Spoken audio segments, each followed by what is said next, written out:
ଏବେ ବି ସେ ମ୍ୟାଜିକ୍ ହେଇଛି ହବାର ଚାନ୍ସ ଅଛି। ଆମେ ତ ସ୍ୱାଧୀନ ପ୍ରାର୍ଥୀଙ୍କୁ ସମର୍ଥନ ଜଣାଇ ଦେଇଛୁ। ସ୍ୱାଧୀନ ପ୍ରାର୍ଥୀ ତାଙ୍କର ଜିତିବା ହାରିବା ସେ ତାଙ୍କର ଲାଗିଛନ୍ତି। କିନ୍ତୁ ବିଜେଡି କହୁଛି ଭାରତୀୟ ଜନତା ପାର୍ଟି 3ଟି ଆସନ ନେଇପାରିବନି, ସେ ଦିବା ସ୍ୱପ୍ନ ଦେଖୁଛନ୍ତି। ତା ପାଖରେ ସଂଖ୍ୟା ନାହିଁ। ଦେଖନ୍ତୁ, ଗୋଟେ ହେଉଛି ବିଜୁ ପ୍ରେମୀ, ଆଉ ଗୋଟେ ହେଉଛି ନବୀନ ପ୍ରେମୀ। ବିଜୁ ପ୍ରେମୀ ମାନେ ଦିଲ୍ଲୀପ ରାୟଙ୍କୁ ପସନ୍ଦ କରୁଛନ୍ତି, ଇଏ ଗୋଟେ ପ୍ରସଙ୍ଗ। ଆଉ କିଛି ଅଛନ୍ତି ନବୀନ ପ୍ରେମୀ। ତ ବିଜେଡି ପାର୍ଟିଟା ତ ଧୀରେ ଧୀରେ ଭାଙ୍ଗି ଭାଙ୍ଗି ଯାଉଛି। କେଉଁ ଦିନ କେତେବେଳେ କେତେବେଳେ ଛାଡ଼ିକି କିଏ ଯାଉଛି ତାର କିଛି ହିସାବ ନାହିଁ।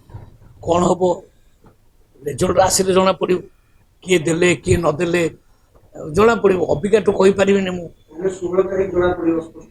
ନିଶ୍ଚୟ 16 ତାରିଖରୁ, କିନ୍ତୁ ଆମେ କନଫିଡେଣ୍ଟ ଅଛୁ ଆମେ 3କୁ 3 ଜିତି।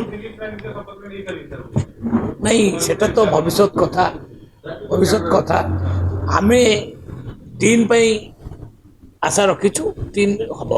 20ଟା ସାଇବର ଥାନାକୁ ଉଦ୍ଘାଟନ କଲେ, ଏ କାମରେ ଆସିଥିଲେ, ସରକାରୀ କାମରେ ଆସିଥିଲେ, ସରକାରୀ କାମରେ ଆସିଥିଲେ, ବୁଝିପାରିଲେ। ତେଣୁ ତାପରେ ସେ ପାର୍ଟିର ଜଣେ କାର୍ଯ୍ୟକର୍ତ୍ତା ପାର୍ଟି ଅଫିସକୁ ଆସିବାକୁ ମନା ଅଛି।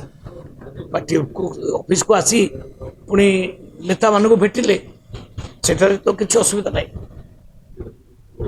ସେ ଆମର ମନ୍ତ୍ରୀ, ସେ ମାନେ ଆମର ମାନେ ସର୍ବମାନ୍ୟ ନେତା, ବୁଝିପାରିଲେ। ଅମିତ ଶାହ ସେ ଆମର ସର୍ବମାନ୍ୟ ନେତା। ସେ ଆସିକି କାହାକୁ ଭେଟିବେ, କ'ଣ କରିବେ, କ'ଣ ନାହିଁ ତାଙ୍କର।